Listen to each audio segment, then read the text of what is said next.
Hey there, welcome to Board Game Hot Takes, the podcast where we give our immediate reactions to the hottest board games just minutes after playing them. My name's Tim. And this is Chris. This is Adam. And today, instead of giving our hot take review on a game we just finished playing, we're going to kick off a 4-part series about board games as stories. And we're going to be kind of talking about the different elements of a story and how that translates into board games and some of their strengths. So, to give you an example, every story has an intro to it. It has development. It has a climax, and then it has what's the last? Conclusion. It has a conclusion. A denouement. Resolution. And many board games have those same type of elements, and we think some of the best board games do those things well. You can kind of feel that exciting introduction, and then just kind of a build up over the course of the game until you get to a big climax. And then the conclusion can be really fun and interesting. Some of them are not. So we want to call out the ones that are. And I thought this was a really interesting topic for us to kind of do over a series. So we can focus tonight just on the intros, just on, the introduction. Just like in a story, the introduction is what introduces you to the characters, the setting, what happened, why is this story happening? And good board games can do the same thing. They can get you excited right from the beginning, can really drop you into the excitement. And so that's what we're going to start with today. Do you guys have anything you want to add to that before we start talking about our top 5? Just want to warn everybody that we're going to use a lot of really technical terms, and this is going to be kind of like the intro to literary criticism. So, get out your style guide. I'm just kidding. We're not really going to do that. Yeah, in fact, I'm glad you called that out, Chris, because I actually looked up the structure of a story after Adam came up with the idea for this premise.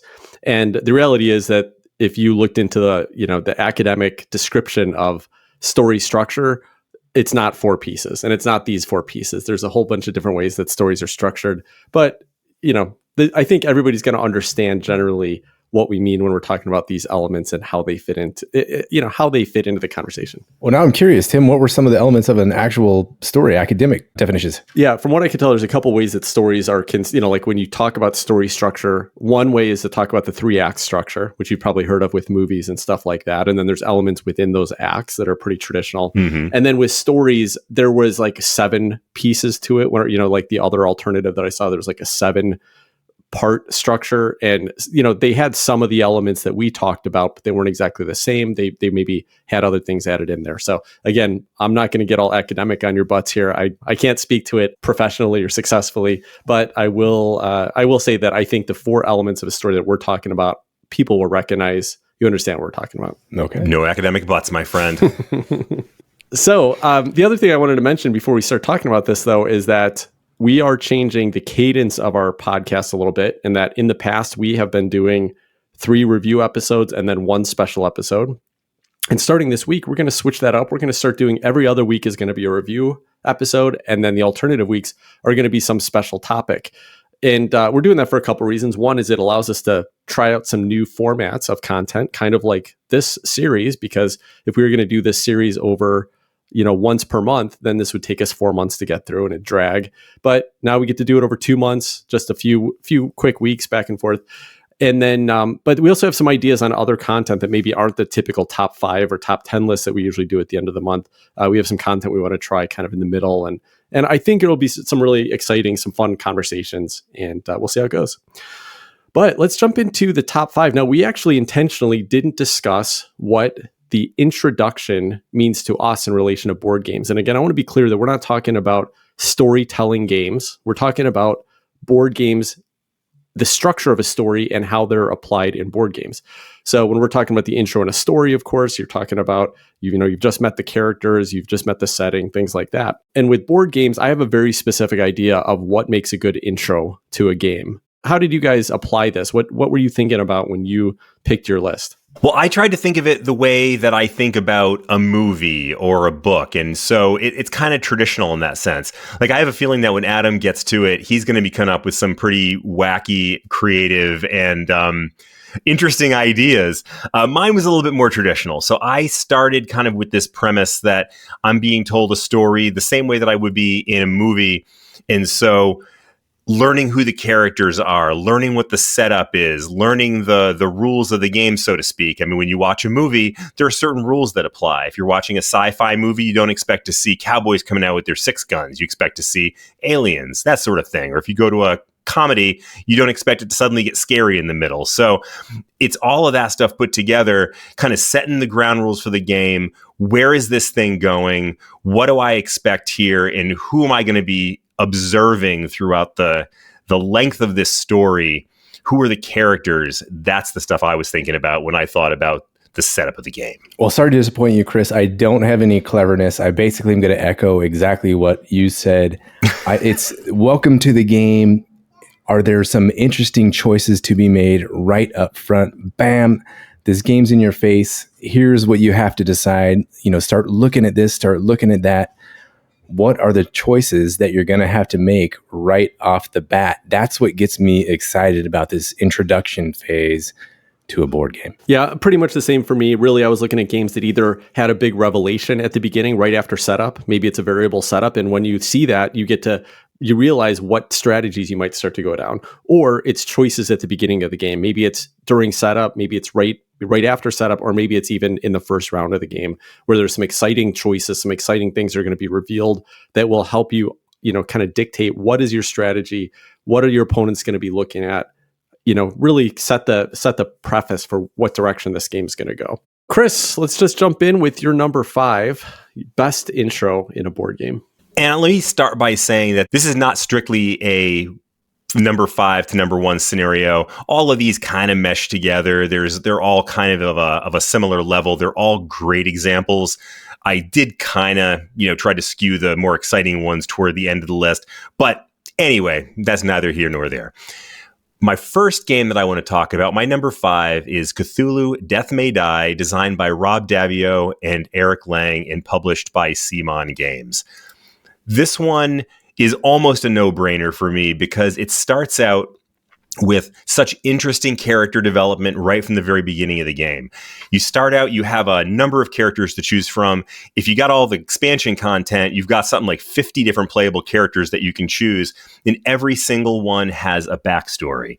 There's this idea of going out in the Roaring 20s and fighting the great old ones, and each one of these characters has a reason for doing that. How they got pulled into the life of being a paranormal investigator and fighting the evil forces of the great old ones, and they all had their own skill sets that they bring to this. And so each of these characters has these crazy skill sets and this interesting backstory. But in particular, there are 2 bits that are really exciting about how Cthulhu Death May Die lends the setup for the character development. One is that each character has these skills that are increased by insanity. So the more insane you get, the stronger these powers get. So for example, one of them is called Berserker on one of the characters. And basically what happens is the crazier he gets, he starts doing damage to like everything around him because he's going nuts, but he also may end up taking damage because he's throwing himself into combat. And that makes for a really interesting story piece.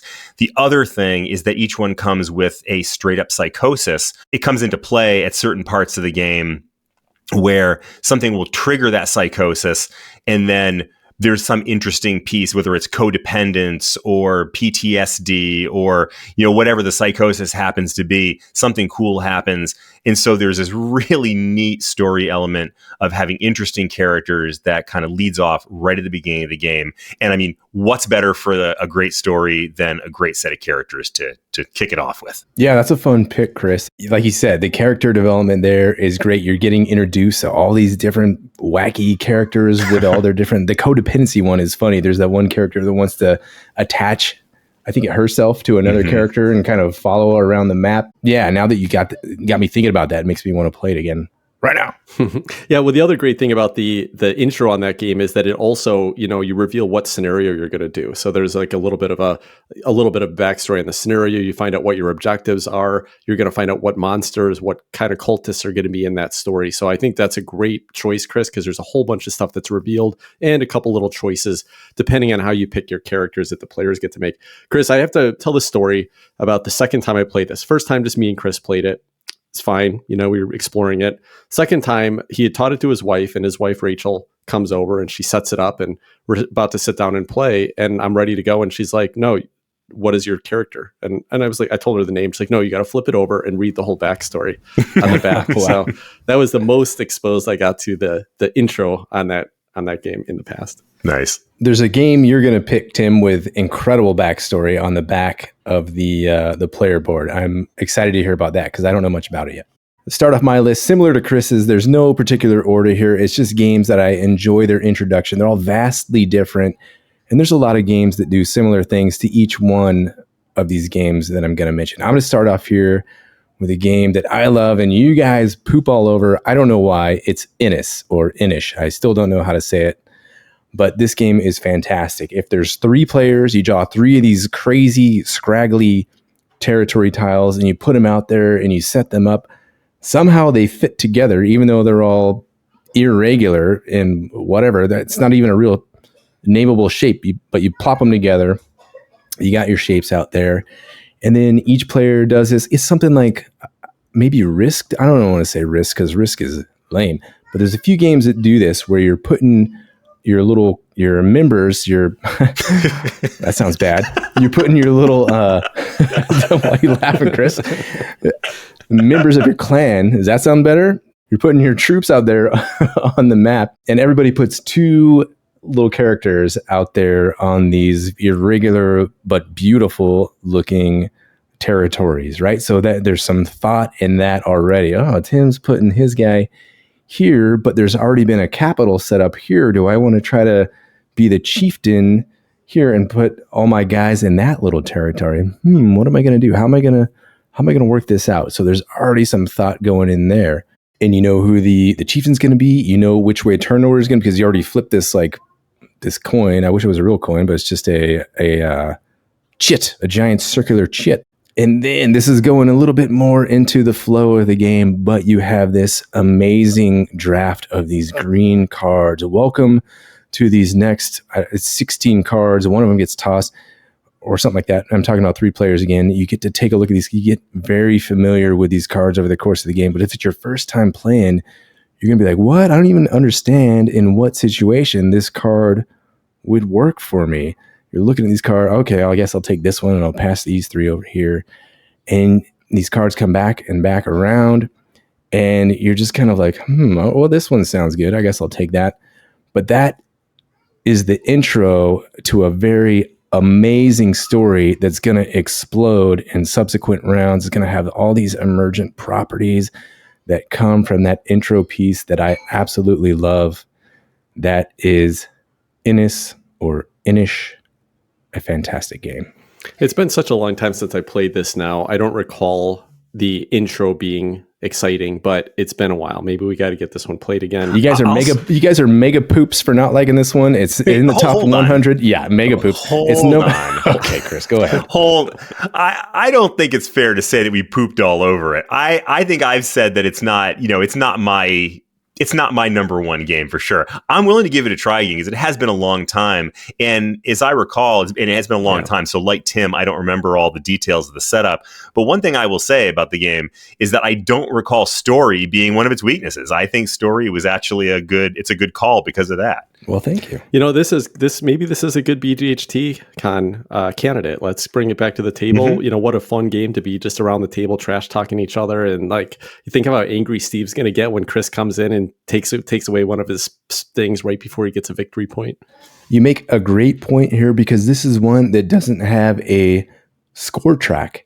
It's one that has the win condition is 6 territories, chieftain of 6 other like tribes members or 6 sanctuaries. So there's no first, second, third place necessarily. It's one that didn't work for our traditional methods of scoring, but would be perfect for like, who cares about keeping score, towards a trophy. It sounds like Lords of Ragnarok. Ooh, nope, not that. Almost exactly the same game. Wrong. Adam, did you ever pick up the expansion for this? I do. I have the expansion. If Nice. I adjusted my camera, it's up on top there. Yeah, it's got harbors and the We Need a King to prevent it going long, which I've never had that problem anyway. I haven't dug into it much. I've investigated it slightly. it seems cool. There's some, it's modular. I think there's 3 parts that are modular. I like the idea of the module that like forces an ending at some point, because that I like it. I've only played it a couple of times and I don't remember it happening, but I always remember it feeling like it could happen. Like if people were just thinking through it enough, you could basically stop anyone from winning if everyone was kind of working together on it. So I like the idea of that, at least having a clock. Yeah. And do you keep saying "we need the king"? We need a king. We need a king. Oh, we need a king. Oh, that's what it's called. What did you say, Chris? I thought that's what are you saying? We need the king, like the king. His name is Weenie. I had no idea what that was. Great start, guys. Great start. Yeah, wow. Well, and by the way, before I mention my first pick, I did want to say that the one thing we did try to plan was that we were going to try to not talk about the same games in every episode of this series. In other words, like if I've got a game that's got a great intro, I don't want it to also be the game that I mentioned that's got the great climax and the great conclusion.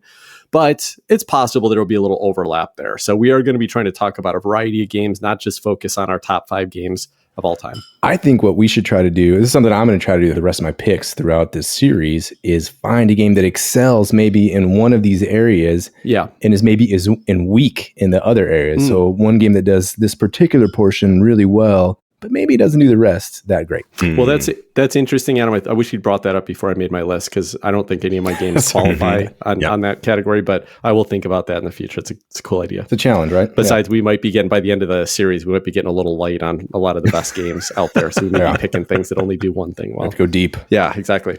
All right. Well, my number 1, let's say my number 5 on this list is a game that I think actually tells a pretty good story over the course of the game. It tells a story about farming in medieval times. And this is... Can you wake me up in about 10 minutes when you're done? I know where this is going. This is Agricola. There it is. But the reason I think this game is a great candidate for strong introduction is that when you're playing with advanced rules, but even if you're not, there's still some information revealed at the start of the game. But basically, after setup, you're going to draft 7 minor improvements and 7 occupations that only you can play. And these are little upgrades, they're little engine building components, and you're never going to get them all played over the course of the game, but you're getting the opportunity to kind of decide what direction might my farm go in. You don't always get to put all those combos together, but I think it just makes a fun, exciting moment. The moment that the game's set up and we're ready to start, haven't even placed my first worker yet, I get some exciting things to do. I get to explore the potential strategies that could come out of this game if things go my way.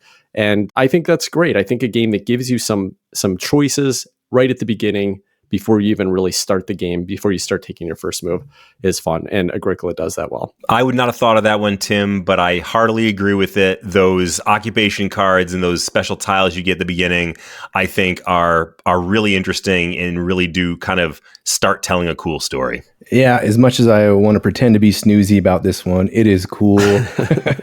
All these different choices you have right off the bat. Are you going to be able to get these going, or are you just going to kind of let them go by the wayside?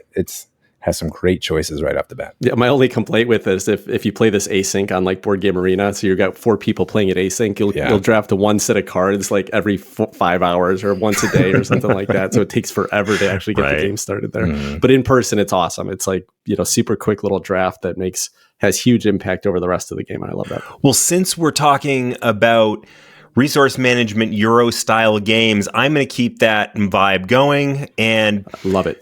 My number 4 game is Distilled, designed by Dave Beck and published by Paverson Games. Distilled gives much more of a nod to storytelling than the average Euro game does, and I really appreciate that. We've been talking about this quite a bit recently in the context of several different games, and this is one that stands out to me. So not only does it start with this interesting premise that each player is the heir to an old dilapidated distillery that was owned in the family for generations and now has inherited it, but they actually give each of the players a personality and a backstory, kind of the same as in Cthulhu Death May Die.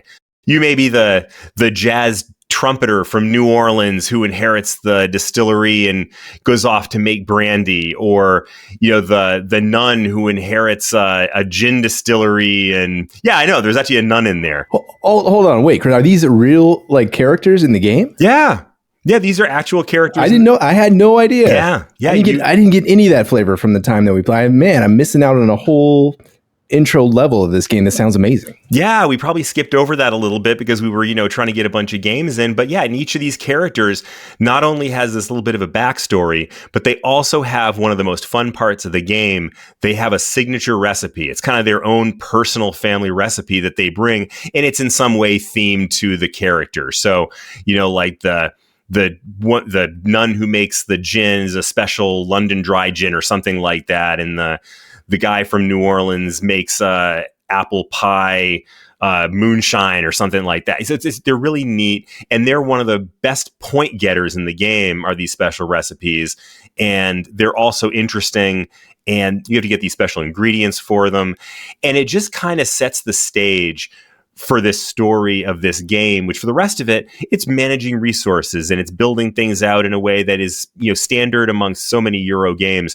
But just adding that little intro piece with the character and the special recipe just sets it off so nicely, because you do feel like you're stepping into a movie. It may not be an epic action movie like Cthulhu Death May Die, but you sure are stepping into a story. Chris, you made me realize a weakness in my board gaming style. I need to take the time to learn more about the backstory of these different characters, these different people that you take the role of as you're playing these games. That is super interesting. Now that you mentioned, I remember my guy, I think he was like a Portuguese guy that was trying to make some sherry or something. Mm-hmm. Yeah. So I had no clue. I need to take the time to listen to what you guys are all playing and trying to do, and to soak in the character element of these games a little bit more. Yeah, a couple of other things that introduces you to the story when you sit down and play Distilled is that there's a different recipe set you can play with. And we found on our last play that it drastically changed the game. So that really, I sat down and looked at that recipe set and said, okay, I think I know which direction I got to head this time.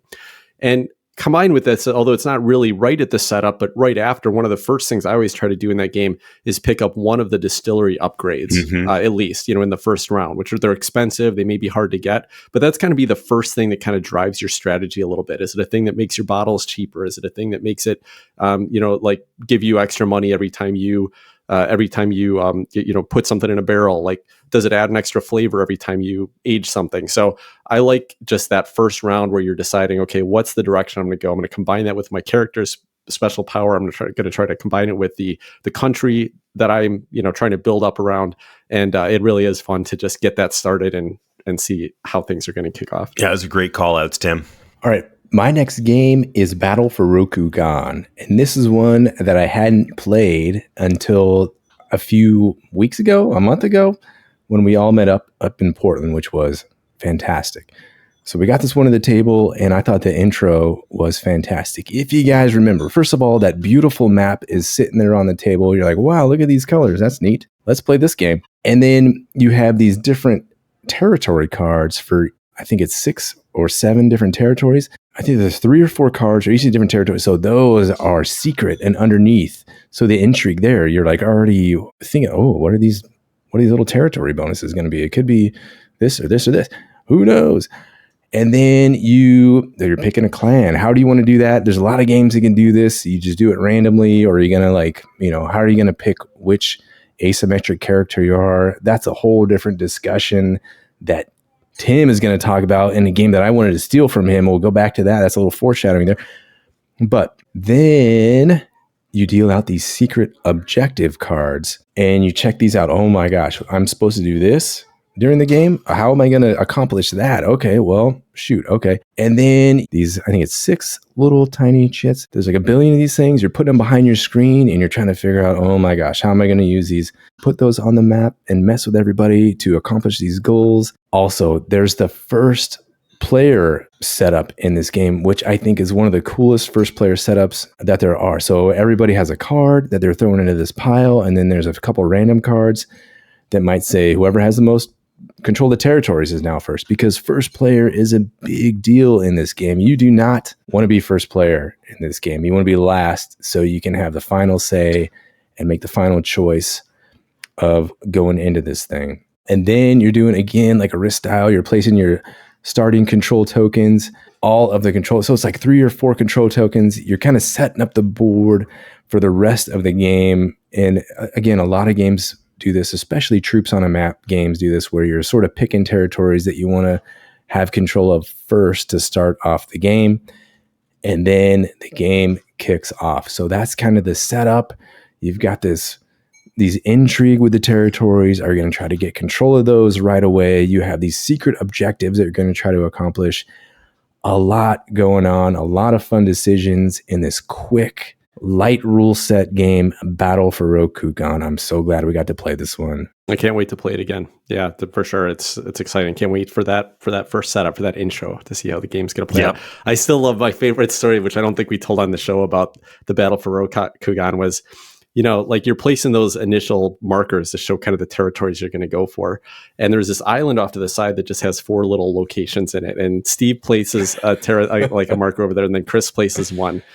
And, me and Adam are just assuming that they both have some objective that needs to go for it. And the whole rest of the game, the two of them just duked it out. Everything, all their power was going into that little island over there. Mm-hmm. And it turned out that I think Chris didn't even have any reason to be there at all. And Steve had like one objective that had something to do with it. And they just like destroyed each other the whole game.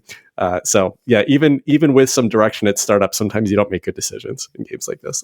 I'm not sure how that always happens. That Steve and I always end up doing that. I swear I'm not like trying to do that. It seems like we always find ourselves in that situation, and I don't know why. All right. Well, my number 4 game that I'm going to talk about, and kind of like Chris, these are not necessarily in my top 5 list necessarily. I think any one of these could be in any order here, but I'll try to vary a little bit how they go. My number 4 here is Res Arcana. This is a small box, little resource management game.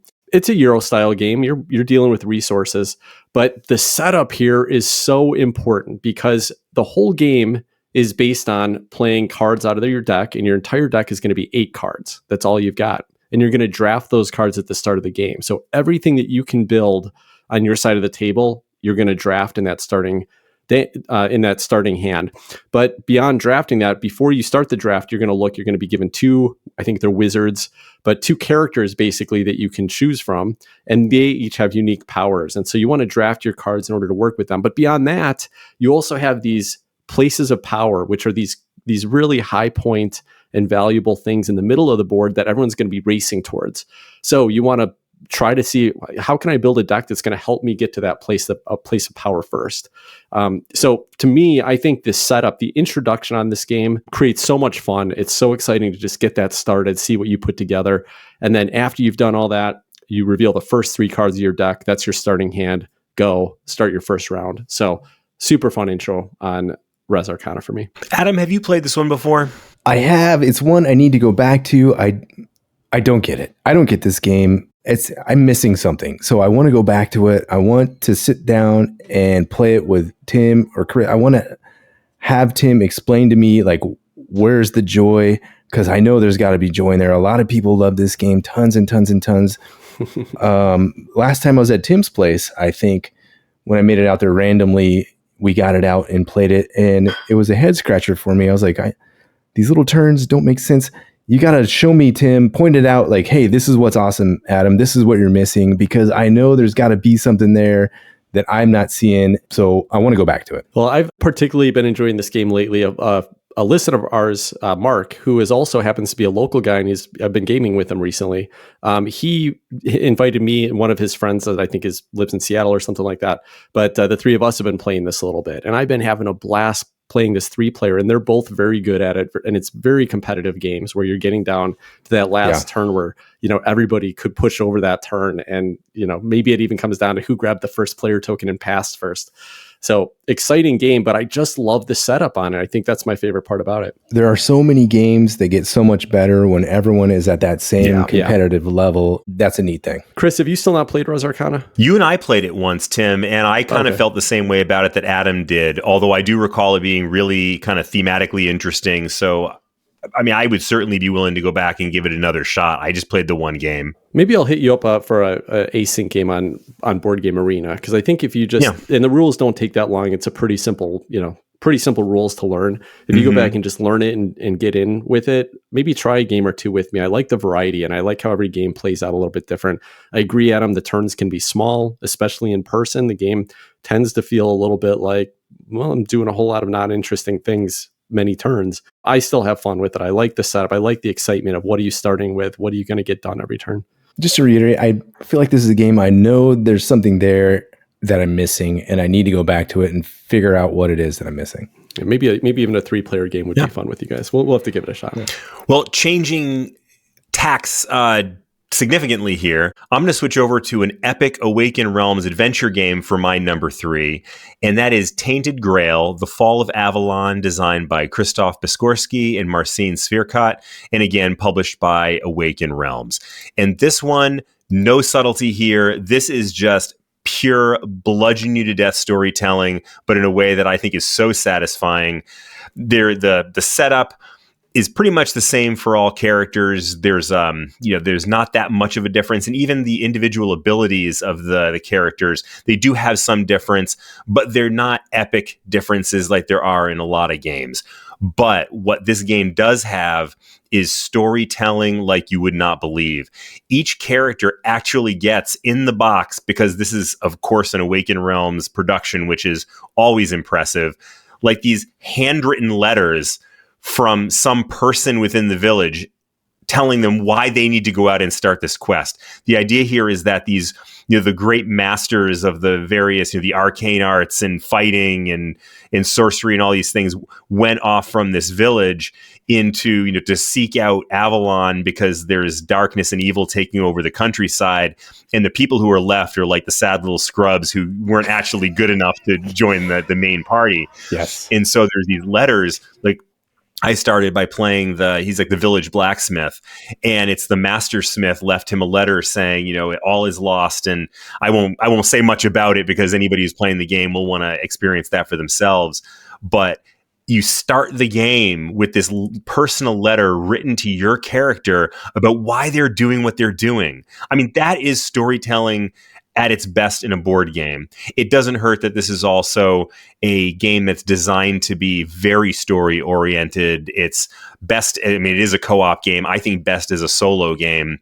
But I think them taking the time and effort to really add that element of story for a game that's intended to be a story just really put this one over the top for me and makes it a real joy. Chris, I'm glad you had this one on your list when we were talking about this one in the green room. I saw it and I was like, what is he gonna say? That's right. I remember playing the video game implementation of this, and it's pretty nice. And the same thing, you're kind of the guys that are left, you're the leftover scrubs. Like you said, you're not the premier cream of the crop guys. You're like the ones that are left. Like, dude, you better go save the city, because all the good guys are dead. So help us out. I thought that is such a fun premise for a game. Like I was mentioning, the video game implementation of this is pretty nice too. It's basically the board game, and you just have these that deck of cards that you go and fight these monsters and collect stuff. So that's cool. Have you been playing this one much, Chris, or you just got through the intro? How much have you been playing? How much does this get into the table? It's been a while since I pulled it out. The problem is a lot of setup, and it takes up a lot of space. And so I get it. Basically, I get it out when my wife goes out of town. And so I'm actually probably going to take it out this weekend because she's out of town right now. So it's a great time to play Tainted Grail. First of all, Chris, that actually sounds really cool. That's a great way to introduce the game and kind of set the premise for how it's going.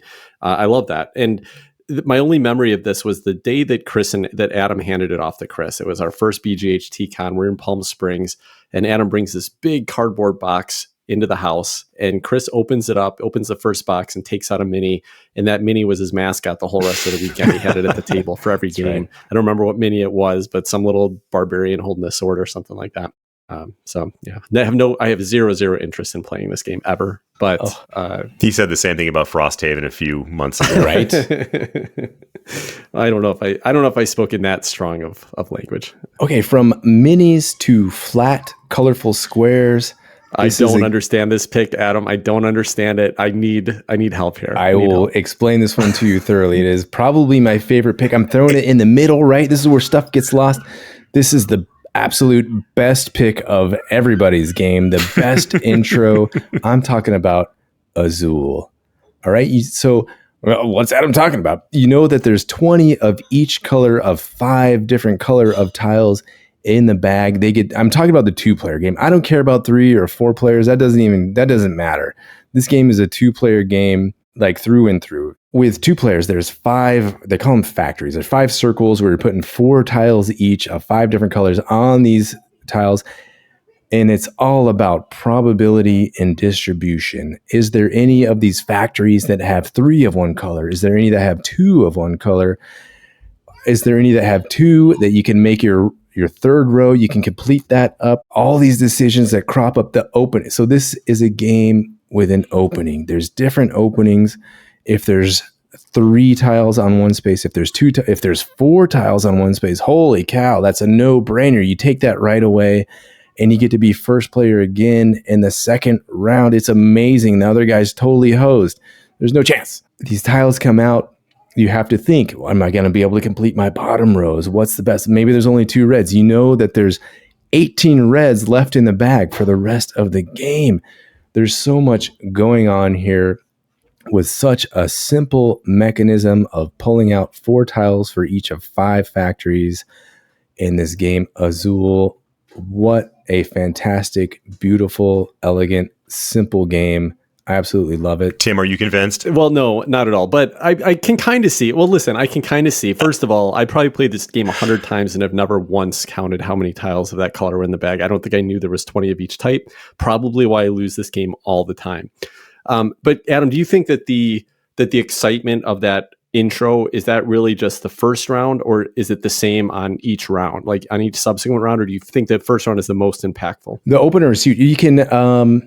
You can definitely mess up. You can definitely lose the game in the opening round if you don't do it right. So you have to be on your toes that opening round. There might be a distribution where it kind of doesn't matter, but in most cases, I'd say like 80%, 90% of games, you have to do it right or you're going to lose the game in that opening round. So that's why I think it's so important in Azul. Chris, what do you think? So Adam, I'm not sure I buy the storytelling magic of Azul, but honestly, I don't care. I love this game. I love playing this game. I love talking about this game. And this is the one I was thinking about when I said that you were going to come up with something very clever and outside the box. I was thinking about this game. So bam, there you go. Well, just to keep going on it a little bit more. So I spend probably the most time out of any round thinking of, if I'm first player, especially thinking about how you have to tell a story to yourself about how you're going to put these tiles on your player board. I can grab these tiles from here. I can put those in my second row. Oh, I can grab these blues right in the middle of the board. Now I have control of the center of the board, and my opponent is going to be on his heels the rest of the game trying to counter what I'm doing. It's just a fantastic game. It's amazing in its simplicity, and it's totally abstract. And it doesn't tell a classical story like Cthulhu, Death May Die, or any of these narrative games. It's a different kind of story, but I think just as valid. And that's why I love the intro here in Azul. Well, I'm going to go completely opposite of a abstract, small box, little tile laying game. I'm going to talk about a new game, a game that I just got, spent a lot of time learning and got a chance to play just one solo game so far, and it was a tutorial game of it. And I can't get the game out of my head. This is Voidfall. This is by Mind Clash Games. I just got mine delivered last Friday and spent most of last weekend punching it out, assembling it, setting it up, learning it. I love the game from the moment that you finish the setup. That intro is so great. A couple things that really get revealed at the setup. First of all, there's like 50 scenarios in this scenario book, and the scenarios all have different map layouts, and they tell you how complex the game is going to be, how complex that setup is going to be, but also how combative it's going to be. But once you set up the map, there are all these things that are distributed around the map right at the start. You know, how far Voidfall from your base, how quickly are you going to have to worry about protecting yourself? How close are the players to each other? The most lucrative tiles to go after. In some cases, there's special tiles you want to race to. There are these, I forget, they're called like lost houses or something like that, but these civilizations that have already been killed by the Voidborn, and you can go in there and take over their technology. So just the board setup is going to be different, and it's going to reveal a new story each time you sit down to play this. But then you get to pick your faction, and there is 14 different factions in this game. And there are 4 kind of what they call the recommended starter factions, and those all have the same 3 tracks that you can move up. They're kind of these little tracks that give you different bonuses as you bump up them. But the rest of the civilizations all have drastically different tracks. So however you pick your civilization, whether it's a draft, whether it's random, whether it's you get 2 and pick 1, you're going to get some exciting decisions to make. Not only which faction you get to take, but also each faction comes with one of 2 agendas. The agendas are basically what are your directives? What are your objectives? What are you going to be trying to score over the course of the game? You pick one of those, and that can be drastically impactful on the direction your game is going to go. And then you also get to start with one of each faction has 2 technology cards that are unique to them. And you get to pick one of those 2 technologies to start. It's going to give you some bump on, it's going to make you, give you better shields when you go into a combat. It's going to give you better weapons. It's going to make your, allow you to get rid of this void corruption a little bit easier. So big decisions there. And then the back of each of these beautiful player mats has a ton of information about the civilization. It tells a story about it. And so that's the setup. Like that, when I'm thinking about the intro in a game, this game there's so much to just think about and explore right in that intro. We were talking a little bit about storytelling in a game, and I got to tell you, I've never seen a game do so well what this game does in giving you story in the rule book. So the rule book basically has about 6 pages of beautiful illustrated. It's not like a graphic novel, but there's illustrations, Ian O'Toole's wonderful artwork that's kind of put in on some of these pages. And it tells a story. And the story tells this about this grim future where the Voidborn, I won't go into the whole story, but basically this alien force has kind of put in the mind of the civilization some advanced technology because they want the civilization to grow, to stretch out, so that then they can later come in and take it all over.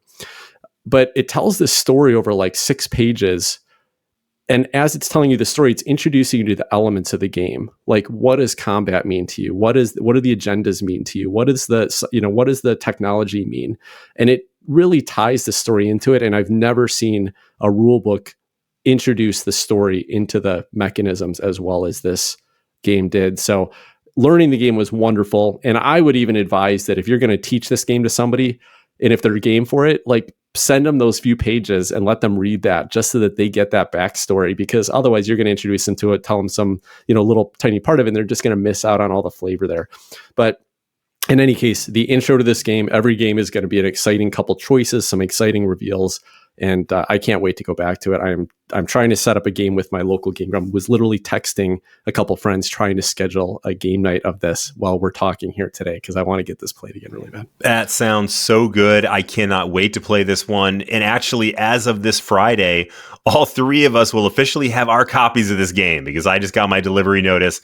I know you guys got yours already. I'm ready to get mine. It sounds brilliant. This is one, Chris, when he said, you kind of pointed out how we all spent out of the better side of $150 paying for this game, and now we all have our own copy. I am so glad I have my own copy of this. I've spent the better part of an hour each day of the last week trying to organize and set this thing up and get it all punched, and it is absolutely beautiful. The rule book is something special, like you were saying, Tim. The art is something special. It looks... Even that prototype that we played way back, I don't know, we were talking about 2 years ago now or something like that. That was a fantastic play. Mm-hmm. Mm-hmm. Yeah. I can't wait to dig into this one deeper. It's been sitting here on my table.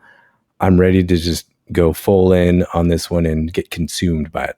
Yeah, it was funny. I got the box and I spent a while punching it, and then I started to just read the rules on the setup just to kind of get prepped to learn it. And it's like 12 pages of rules for setup. And it was taking so long to get through all this stuff. Now, I think, we'll review this at some point and I'll talk a lot more about that. But I was really starting to think like, this game is beautiful, but I probably shouldn't have gotten this. I don't even remember what was fun about it. But then I played this game, this solo game. I played it two-handed just to try two different, characters in an intro scenario.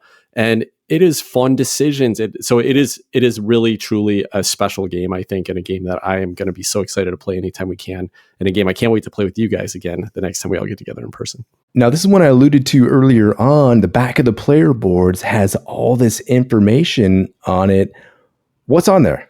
I didn't even look closely at it, Adam, and you reminded me of it as you were talking about it. But I had looked at it when I was first taking out the components and kind of looking at them, and I was like, oh, I got to go back and check those out. And then I did the setup, and I completely forgot about it. Yeah. But if I remember right, I looked at it briefly, but it really kind of tells the story of that specific civilization. So it's going to give you flavor mainly, and then it tells you a little bit about best strategy to try to use with them, like how to use them the best. So, but the story is what I think is a really cool. If you want flavor in your game, that's a great way to get it.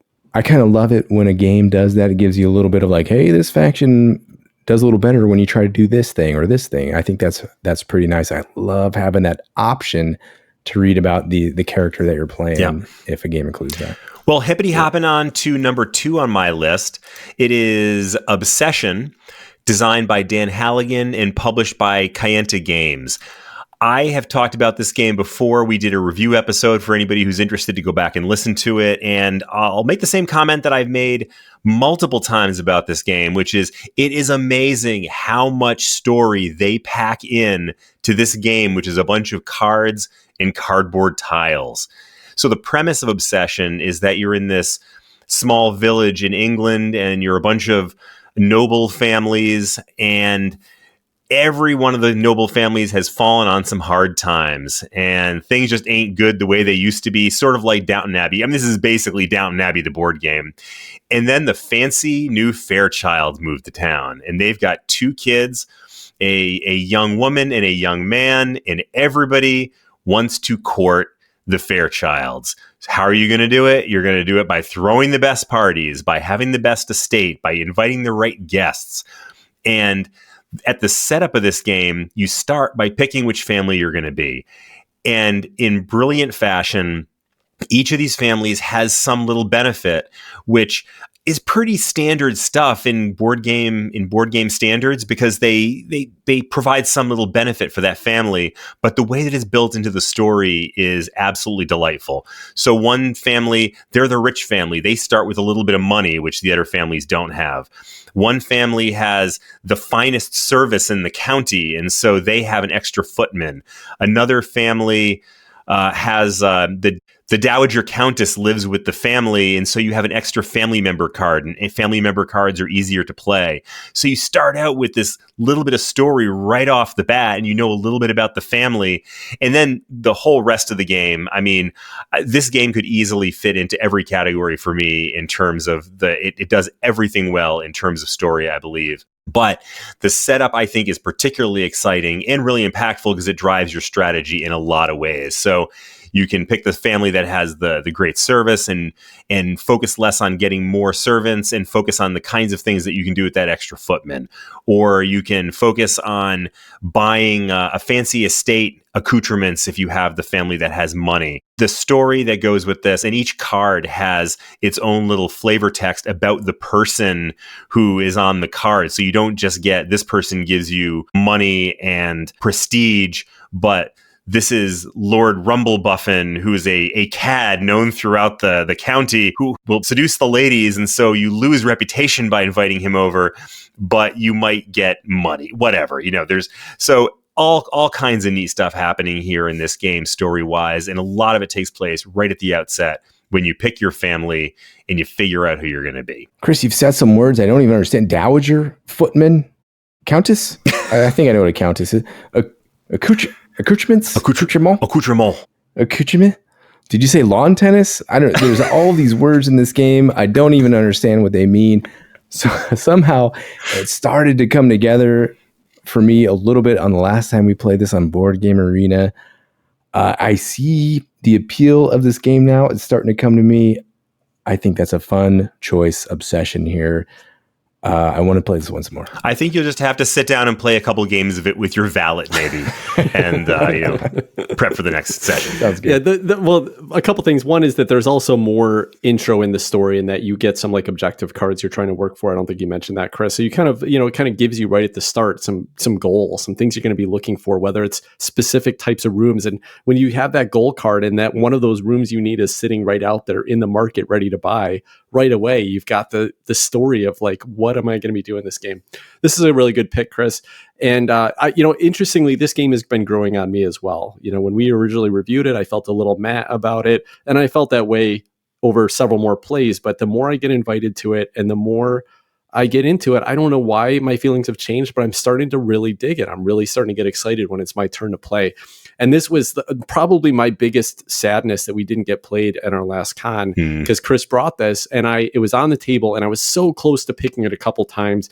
Just a couple other games I really wanted to get played, but I wish we'd gotten this played in person. Hopefully we do get to do it again at some point. But yeah, Obsession has won me over, and not quite obsessed yet, but maybe on my way. All right, next up for me, this is a little bit of a wild card game. I didn't send it in. I didn't talk about it in the when I was hanging out in the green room with you guys. This is the trick-taking game, Spades. I'm waiting for you. There go. Okay, what? Chris. Yeah. Okay. There goes. There goes talking Chris. about the same topic here. But it could be any of these trick-taking games where you kind of make a bid ahead of time. So Cat in the Box is one like this. Euchre is another one like this, somewhat. But Spades is the best, because the way you're supposed to do it is you deal out the cards. Everyone's like taking a look at their hand of 13 cards, and you can play with the jokers if you want to. You don't have to play with the jokers, but you can play with the jokers. You look in your hand if everyone's organizing their suits and this and that, and then you go around. So next to the dealer, says, "Oh, I can take 4 tricks, and then 3 tricks here, 2 tricks." And then maybe the last pick is, so your teams, right, with the person across from you, maybe the last pick is, I don't know, something ridiculous, 5 tricks or something like that. And then you do the math on that. You're like, wait a minute, that's more than 13. Someone is going to bust right away. So you have that excitement of this opening bid, I think, is just fantastic. That's not always going to happen. But when that does happen, this sort of decision-making process, this strategizing out, looking across at your partner. And I think Spades, you get to trade, is it 3 cards? I don't know. There's all these variants. There's like a billion variants across the globe. Everyone has their own way to play it. But I think you get to trade 3 cards across the table with your partner. And that is also a fantastic thing. You get to the 3 cards. And, oh man, they gave me a heart and a club and another heart. So shoot, maybe they're trying to get rid of all their hearts. That means if I play a couple hearts, they'll be able to throw down trump this whole game and take all these tricks. Now I have to balance that out with my bid that I just made, or maybe the bids after that. I can't. But anyway, the intro where you're organizing your cards, trading across with your partner, making these bids. Is someone going to bust right away? Is someone going to go nil? That means they don't take any cards. You get all these points if you don't take any cards at all. So much going on here in Spades. It's such a great game that I've had so much fun with over the last, I haven't played in a long time, but back when I was in the military, we played this all the time while we were deployed. I know Chris did not have a good time playing this game, but I have such great memories surrounding this game. And a lot of it is because of that opening bid and auction and decision-making process. What a great intro to a fantastic trick-taking game with just a standard deck of cards, Spades. Okay, you never sold me on Azul, but you did actually just sell me on Spades. Now, I've never played Spades, so I can only kind of picture how the rules go, but I was thinking about hearts as you were talking about this. And when you sit down with that 13 cards dealt out to you in hearts, and when you play the advanced variant of hearts, after you look at that hand, you pass 3 cards to the person to your left.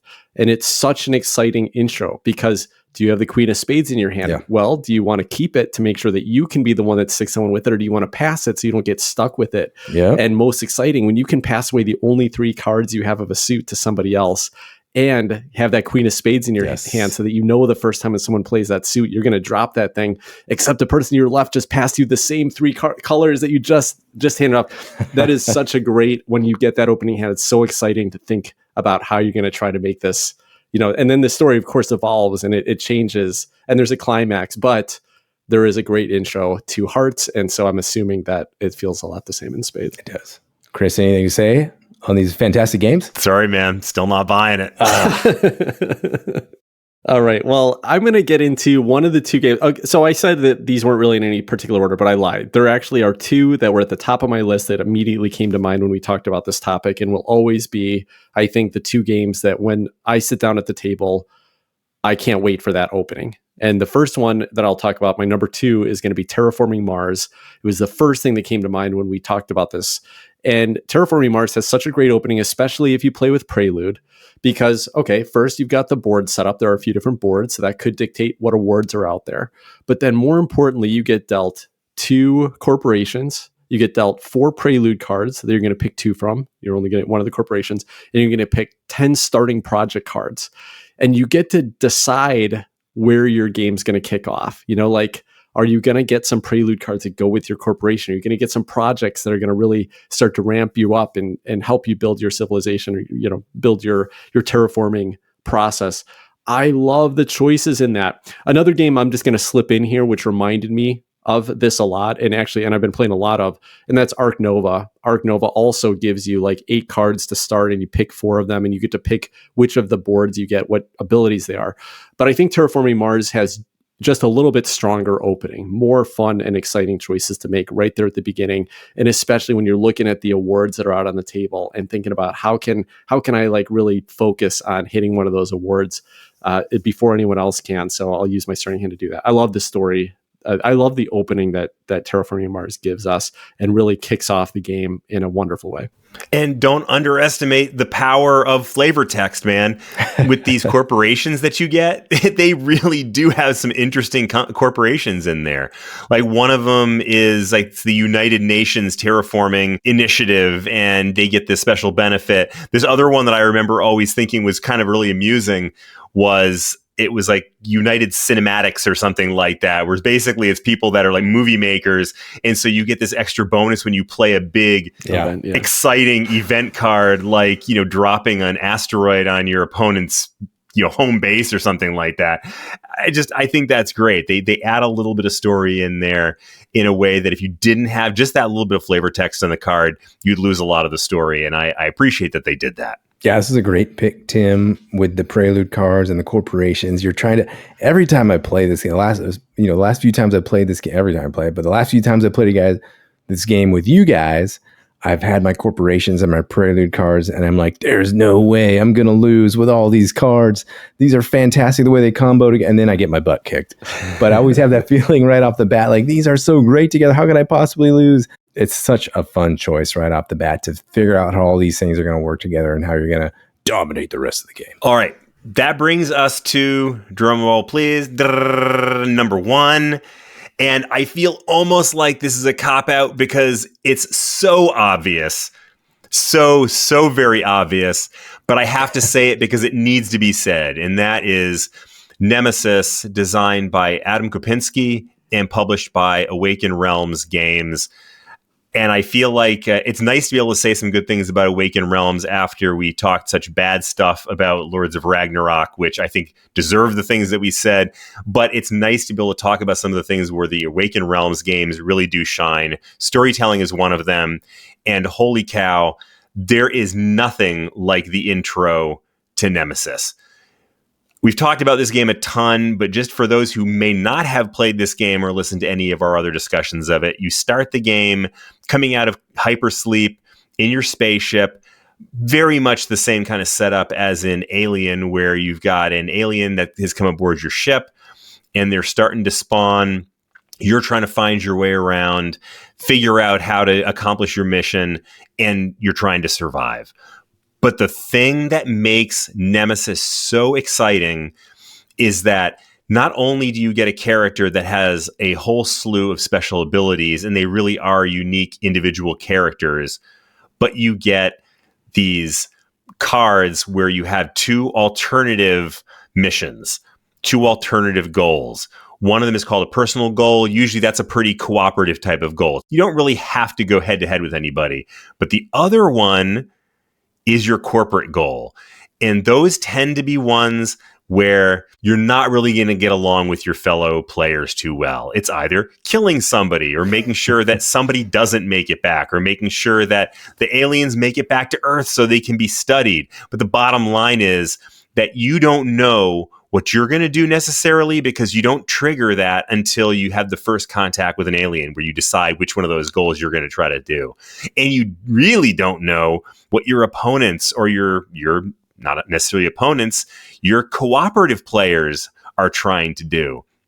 And that creates this heightened, intense sense of paranoia that Tim described very nicely the last time we talked about this.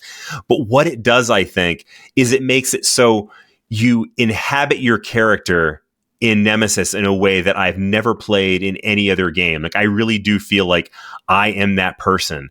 And they have this great flavor text on the gold. It's not just, oh, make sure player one dies. It'll be something like, we've gone off on a lot of missions together, and I've never forgotten a single slight. There's no way you're getting out of this alive. You know, it's that kind of thing. I made that one up, but that's the sort of thing they put in there. And oh man, it gives me chills just thinking about how exciting it is launching off on a game of Nemesis.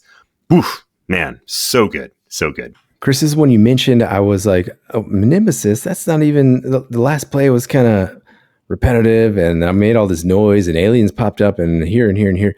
But you're right, that introduction, when you get those objectives that you're trying to do, it's just such a slap in the face. You read these objectives and you're like, I'm supposed to murder Tim? What? How can that be what I'm supposed to do? What are his objective cards? What is he going to try to do? Which one am I going to pick? Am I going to pick the nice one, or am I going to pick the mean one? Oh my gosh. I think I'm always going to pick the nice one in this game. Maybe I'll get bold enough to pick the mean one time, but maybe that's what'll make this game a little more exciting for me, is if I go mean and try to make it happen. But you're right. It's just such a shocking slap in the face, a great introduction. What a fantastic pick, Chris, Nemesis here. Yeah, that's a great pick, Chris. And I agree, like, there's not a lot revealed during setup, right? You get your character drafted, and so that's exciting. But beyond that, there's not a lot of information revealed. But when you get those cards, it's not only about what your objectives are, it's when you read them and then you think about it, wait a second, what has everybody else got? And that like, my heart starts to thump and I start to sweat a little bit just at that moment. Mm-hmm. And can I hold my poker face enough to pretend like I'm not the bad guy in this one? You know, like, it sets up for an exciting game. Mm-hmm. It doesn't always stay exciting, but it does set up for an exciting game. I think that's a great intro. Very good pick, Chris. Okay, my number one pick, and not necessarily number one because it's the best one, but one that I think has a great intro, is Barrage. This is one, there's a lot of games that have this kind of feel as a resource management game and a worker placement game, action selection with these workers. I don't know, kind of a hybrid action point selection, worker placement thing going on here. But what I'm supposed to talk about is the introduction here. So what do you have? You have these 3 different tech tiles that are out there that you can pick from. You have, which country are you going to be? Are you going to be the Americans that can do this thing? Each player board has some different powers where, as you build more stuff, you're unlocking this thing going on. Which assistant are you going to be? That comes tied with the board. It gets randomly kind of distributed. So you're picking a country and an assistant that has a special power. Maybe you're going to be Mari, something that can copy another tile that you've already played. So you get the wrench tile. Now you can copy the wrench tile right away, and you're spinning your thingy around like nonstop action. That's always fun. You also have to consider where these drippity drops are going to come down in each of these reservoirs from the top of the board as the game goes on. Then you have to consider the scoring criteria for each of these games. So round 1, this is going to score you some points. Round 2, this is how you're going to score points. Like, maybe it's most powerhouses. Maybe round 3 is most conduits. Maybe round 4 is the most did I ever say conduits? Maybe round 4 is the dams built, or bases is what they're calling it, or the elevations. So you have so much to think about right away. Are you just going to try to build like crazy? Are you going to try to produce energy and move your little token up the energy track to score all these points every round? And then there's also the end game criteria, which maybe that's just kind of a tertiary thing to be thinking, but it's another thing to be thinking about. So you have just this barrage of things to think about as this game opens up and you're trying to decide what you're going to do, what your strategy is going to be, and which way you're going to go as you're playing this game. That's Barrage, a great intro as far as things to consider and think about before you go ahead and start taking your actions. Adam, this is a great pick. And not only just for what you see, what the board reveals, all these things you're talking about. And there's a lot of games that do that well. But I think that this is one of the most critical first couple turns you can take in a game. Mm-hmm. Because do you go and, are you the first one that wants to go and steal the best technology tile? Or do you want to rush there and get that the 2 order space so that you can, or the contract space, so that you can make sure you're filling up a couple of those cheap contracts you're ready to fill. But more importantly, or more exciting, I think, is there what seems to be like a really juicy starting space where you can start generating power quickly? Maybe it's a cheap place that's got a bunch of water that's going to hit it on the next turn. That's already got 3 dams sitting there. So, do you want to go out there and like immediately start building your conduit there and your power plant adjacent to it? Super fun first couple turns that will really set the stage for the rest of the game. And like many people do, and I've done many turns, are you the one that's like, oh, I'm just going to build up some big infrastructure down at the bottom because it's cheap. And then 2 turns later, someone else builds above you and you never get to use it the rest of the game. So yeah, very impactful opening here. Really sets the stage for the story. And like a lot of the games that I've had on my list, the designers actually put a little bit of effort into the actual storytelling. If you haven't done it, read the first couple pages of the instruction manual where it tells the story of why this is all happening and who these characters are, because it's really pretty fascinating in just that little bit of extra storytelling that they throw on the cards and in that book. I think makes a world of difference. Plus all the stuff you guys said, which I agree with all that. Great pick, Adam. Thank you. All right. Well, my number 1 pick, and I think the game that I really think deserves the number 1 spot here, and that's Gaia Project. Gaia Project has such an exciting opening setup. Now, first of all, you have the variable board setup. You have the, you're going to rotate the little space tiles, randomly set them up. So where the planets are aligned is going to dictate who's going to be easiest to, to move around between planets, which planets are closest to the purple planets. So that you can Gaia form them. So there's like excitement about that. But then you get this variable round goal setup so that you kind of watch what are the most important things I need to focus on the first couple rounds. You've got the end game goals that you're going for. Do I need to have the most structures in the board? Do I need to have terraform the most green planets? And then the technology setup is unique every time. But then the factions are so unique here. And the way you pick them is so fun. My favorite 2 ways to do this. One is that you just put 1 more than the number of players and you reverse draft them in player order. Pretty simple. If you're not being super competitive, I think that's a completely fun way to go. But what it means is that there's always going to be a unique set of factions. You're not playing with the same ones all the time. You might end up playing with something you haven't played with much or you're not an expert at. And I love that.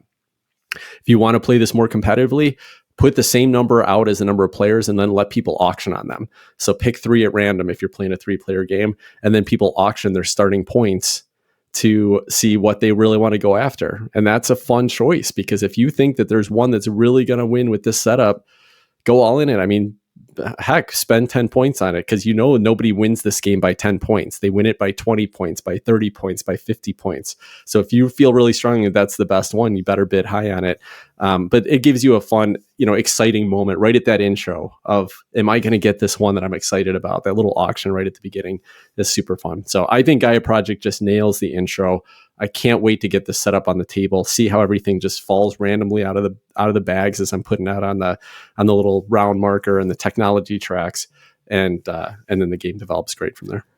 I love the way Board Game Arena does this one, where it lets you ban some factions at first. So you can look at the setup and you're like, you know what, Tim plays this faction really well, and this setup really benefits this particular faction. Let's kick them out of the game and let's see what happens. So each player gets to ban a particular faction out of the game. I love that aspect of it. Then you're picking which ones you want to have included in the game, and you put a little point bid on that. I like that. There's a bunch of different ways. This is kind of similar to Barrage. There's not as many different factions in Barrage. There's only like 4 or 5. But Gaia Project, yeah, I like that choice off the bat. This is going to be one of my picks, and then I went and read back on the text, and Tim's like, "This is my number one, so don't steal it." I was like, "Oh, whoops! I'm not gonna touch that one." But this is a great choice, Tim. The intro here and the setup, the things you have to consider. A lot of games do something similar to this, but I think Gaia Project probably does it the best. I will second that. Great choice, Tim. All right. Well, that will wrap up the first part of this series. I think it's a super fun topic. I can't wait to get into the next part of the series, which will be about the, kind of the build up of a story and how that plays out in some board games. So we'll be talking about that in 2 weeks. We're just about to wrap up here, but before we leave, I'm going to read a couple quick reviews that we got on Apple Podcasts. Of course, we really appreciate these reviews. When you do leave them, it means a lot to us, and they're also really exciting and fun to read on the air. I'm going to read 2 really quick this week. One's really short. First one was by Cyclist Edge, and the title was Love These Guys, 5 stars. And I do not even play board games. They really make the games come alive, even for someone who does not play. And those sultry, deep voices of theirs, ooh. Well, what's all with all the sultry? What's with all the sultry comments? I think it's our editing, Chris. We just bump up the little bass knobs and make it sound super deep and baritone or something. Sultry. Well, hopefully, Cyclist Edge is, going to spend a little less time on his bike and a little more time playing board games after hearing our enthusiasm. Time to start talking about him a little bit. That's funny. The second one I'm going to read is by Possums Are Cool, and the title is Fantastic Board Game Podcast, 5 stars. Just found these guys, and I'm loving the show. Only games podcast I've heard that captures the post-game banter the best gaming experiences provide. I actually want to play games with these guys, which I only could say about Shut Up and Sit Down, and no pun included. Digging through the back catalog of shows, and they're all top-notch. The Hegemony episode captures this massive game in a way no one else has. Our game lasted 10 hours with a dinner break. Absolutely worth diving in if you love board games. P.S. I don't feel like I'm being sold a game either, which seems to be 75% of YouTube content now. Thank you, Possums Are Cool. That was such a great read. And yes, we're not selling you games yet, but if one of us does actually publish a game at some point, then we might start. There we go. But no, just joking about that. 100%. We don't care about selling you games. We just love talking about board games. We want other people to be enthusiastic about the games that we love, but listen, we don't work for publishers. We're not here to pitch things to you. We just want to have a fun conversation. So thanks for joining us in that conversation, and glad you're enjoying it. And yes, possums are cool. That's what I was going to say. Possums are way cool. All right. Well, thanks, everybody. That will wrap up this episode. Until next week, take care. Good night, all. Bye-bye.